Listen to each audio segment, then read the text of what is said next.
Hey, what's up, guys? I wanted to do a quick video. My wife was asking me the other day about how come there's so many people walking away from the faith, and when it gets hard and choosing to go and just do whatever, maybe just making more money, and they can have less moral responsibility. You know what I mean? Or they don't have to care about people as much. They don't have to forgive people as much, or whatever whatever the case may be. Um, the scripture, you know what I mean, in Matthew 7, it just plain as day. It came to my mind as soon as she asked me, and I just told her, narrow's the gate. Um, the way to life is hard, and it says few find it. I just want to read this real quick to you. It says, "Enter by the narrow gate, for the gate is wide, and the way is easy that leads to destruction. For the gate is wide, and the way is easy that leads to destruction, and those who enter by it are many, not few, not some." It says it's many. For the gate is narrow, and the way is hard that leads to life, and those who find it are few. Those who find the wide gate, it says, are many, and enter by it are many. Those who find the narrow gate and walk on the narrow way are few. There's few who find it. And so, just want to encourage you in these times that um, faith, that's what faith is, man. That's why we have faith, because life is hard. Whether it's for the Christian, whether it's for the unreligious, you know what I mean? It's hard for everybody, but especially for the Christian, um, because you have to see there's legalities. Like, I met a lawyer the other day, and he put it perfectly. He said it to me. He said that at the end of each at the end when someone is like petitioning something in the court, they have this thing called the prayer. It's at the end of each petition, and basically it says like it's the thing you're wanting to request. And I thought that was super cool. He said the whole legal system is based on the Bible, which is, I mean, it shouldn't even be shocking, to be honest, but that's a whole different video. The point is that basically everything's legalities when it comes to, following God. If we're not following God, and you're following the law of Satan, you're following that kingdom, then there are no moral responsibilities. You get what I'm saying? It is do as thou wilt. It's whatever you want to do. You know what I mean? You get to choose your own standard for life. But if you are following God, there are legalities with Christ. That's why for when he died, excuse me, and his blood was shed, that that was a payment. That blood, when we say the blood of Christ, people may not even understand, like, why is it the blood of Christ? Why does that matter? Because it's a payment. Our sin, it says the wages of sin is death. You get what I'm saying? So if all you do is sin, and if you're living in the kingdom of darkness, you're living under Satan's rule and domain, that doesn't matter. Sin is sin. It's like water. You know what I mean? You're doing that every day. You're drinking it up every day. But when you're living for God, and you become a citizen of the kingdom, then everything counts. It says every word will be taken into account. Every idle word will be taken into account, whether good words or bad words. And so, basically, there's just this idea of that the blood of Christ frees us. It forgives us, because it was something that was, when Jesus's life, when he laid down his life, that whole life laying down was a payment for all of our sins. You get what I'm saying? I'm trying to see how I say it better, because I feel like I'm not getting to the heart of it. Trying to think how I can say this. Basically, um, it would be easy if we didn't follow God, because technically, if you're making your own standard, you can do whatever you want. But the fact that God has wrath, that the fact that God has a strict judgment system, like a real judge. You know what I'm saying? He's the ultimate judge. And so the fact that he's going to call out sin for what it is, call out wrongs for what they are, and that we need something to atone for us. That means cover us. That means take our place. You know what I'm saying? Um, then it's hard to submit your life to Christ. It's hard to walk in the ways of righteousness, because all our sinful bodies and minds think about naturally is sin, is things that, when we say sin, that means anything that objects to who God is, anything that objects to his character.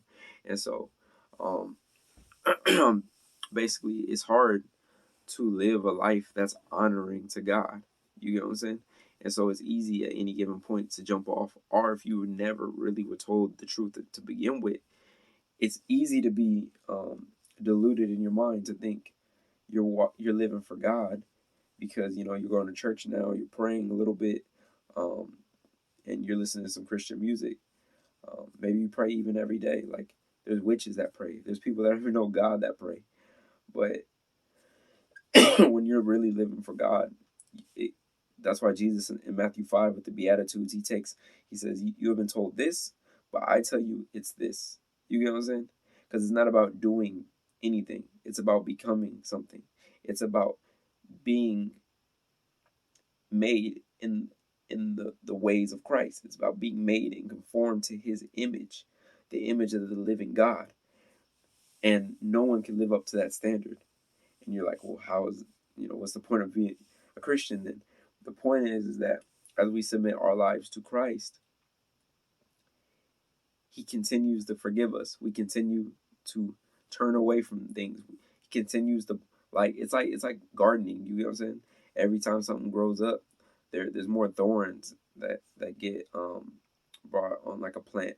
There's more little like weeds that pop up and more little. I'm not a gardener by any means, but you have to tend your garden. You get what I'm saying? If you want your plant to be beautiful, like my wife saw this lady just tending her garden the other day.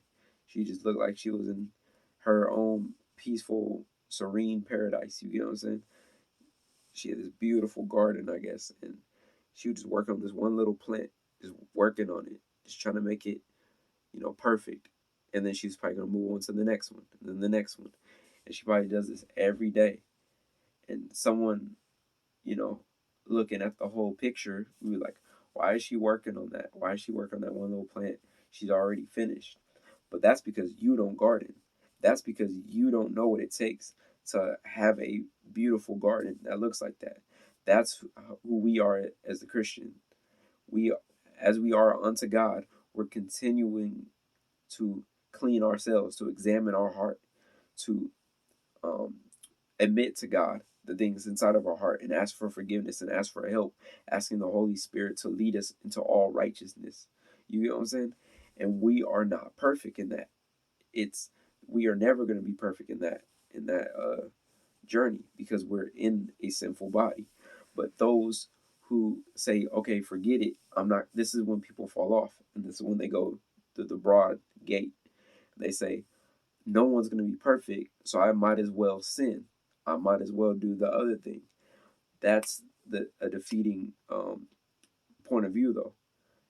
Like the whole point is, we have decided, we have given our life, you put it into God's hands and say, all right, God, you are the supreme authority of my life.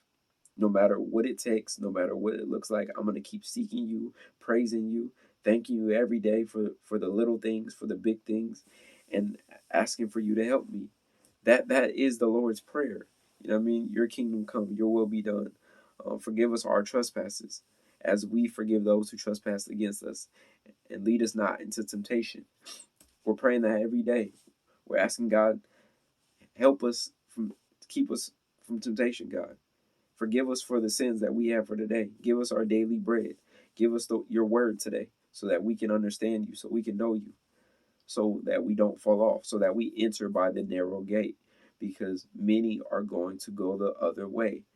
And think about that. He says many are going to go the other way. I would go and even to as deep as saying that Jesus was already talking to a religious crowd when he said this. So, hey, sorry about that. My phone died. But basically, Jesus was already talking to a religious people. He wasn't talking to someone that didn't believe in God. Back then, everybody believed in God. So when he said, broad is the way that leads to destruction, he's talking to people that think they are following God. He's talking to people that think they're doing the right thing. They are trying to be zealous for God, but they're really zealous for their own pride and their own desires in their life. And so when people are going astray, when you feel like going the other way, consider that. Consider Jesus, what he said about narrow is the way. Consider about seeking after him still and not letting your desire be so strong that you would betray God, that you would turn Judas and trade God in for 30 pieces of silver. You get what I'm saying? Like, it's so petty. So petty. Give God his proper place in your life and you won't have any need to trade him in. Anyways, man, um, narrow's the way. Just know it's going to be hard. Every day you may fall, but every day you can get up. Every week you may slip. Every week you may feel weak, but keep going. Keep coming back. Keep asking God to be your all in all, your protector, your guide, your rock. He is all those things. Just trust him, man. Just trust him. Keep going. Don't worry about your insignificant moments, moments where you struggle. Just keep going. That's all I got to say. That's the word. Keep going. Narrows the gate. Keep going. The way to life is hard. Few find it, but keep going. Don't worry about what no one else is doing. Pray for them, bless them, forgive people, live light. You know what I mean? Live in light, live lightly. You get what I'm saying? Don't be so offended, so burdened. Just keep going, bro. Keep going, sis. You know what I mean? So God bless you guys. That's the message I wanted to give you. So later.